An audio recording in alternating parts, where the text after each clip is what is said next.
So maybe you're planning to come to Canada, or you want to go study in Australia, or maybe even in England.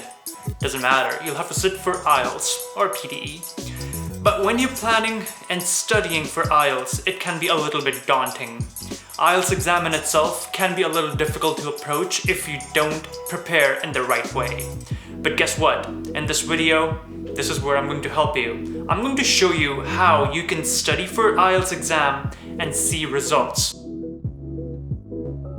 First thing first, before you go about saying, hey, you know what, I want to be great with IELTS or I want to learn English, you have to set a very specific target. For example, you have 5.5 or 6 in your IELTS overall right now. The target could be, within 3 months, I want to change my score from 5.5 or 6 to 7.5 or 8. See, it has to be specific. That way you know what you have to achieve. Second, you have to put a timeline on it. So for example, you say, hey, I want to do this in 3 months, or I'm going to do this in 6 months, or I'm going to do this in 5 months. Depends what you want to, what kind of time you have, put a deadline on it. Because when you have a deadline, it makes you feel the urgency. You can have a plan in place and then you build that, break that into chunks and you achieve that. Next, the target that you set for yourself, it has to be something that you can actually achieve. So say you're at level 5.5, you can't just say, hey, within a month I'm going to achieve like 8 in IELTS. That's not achievable unless you do a lot of work. But I mean, I don't know, even for me, going from that level to that level would be a little daunting and you would be setting yourself for failure. Instead, keep it a measured approach. Say, from 5.5, I'm going to go to 7 within 3 months, or I'm going to go to 7 in 4 months, or I'm going to hit 9 in 6 to 7 months. Set yourself a timeline that you know that you can achieve. And finally, make it time-bound. Timeline has to be there and follow the timeline. If you don't, yeah, you're not gonna hit your targets. So that's the most important thing. Before you get started with anything, set yourself a measurable goal that you want to hit. So now you must have an idea in your head as to what you want to achieve, right? So before you get started, this is what you need to do. You need to make yourself a plan. You can't just go about doing all kinds of things haphazardly. It just won't give you results. You'll burn yourself out and you will just get really tired and intimidated by IELTS. Don't do that. So first thing that you want to do is start a daily table, like a timetable for yourself. So say between 8 to 12 you want to tackle a certain module, and then the later half of the day you'll do something else. So do that. It is essential that you have a study plan. Now, when you're scheduling your day or when you're trying to create a timetable for yourself, there are 2 ways you can go about it. One is you just break all 4 modules into different chunks in the day. Say you want to do speaking in the morning, and then you can do listening in midday, you can do writing in the afternoon, and you can do reading in the evening, right? So that's one way of doing it.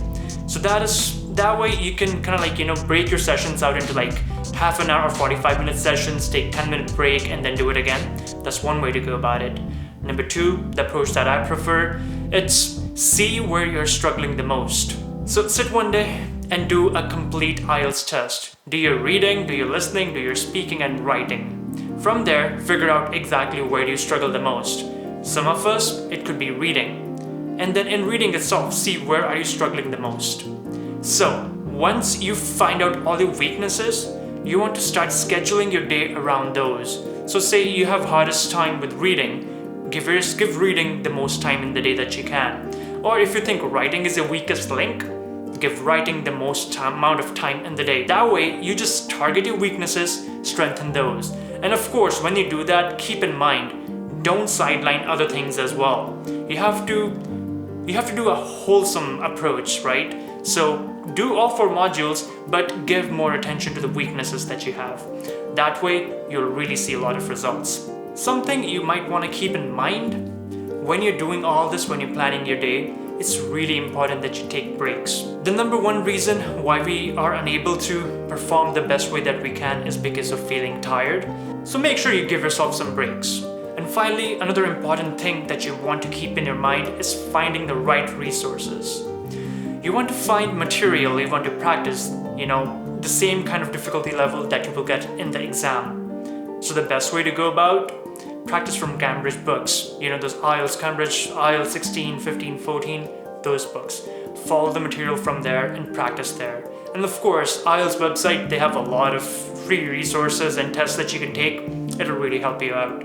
So make sure, you find those resources.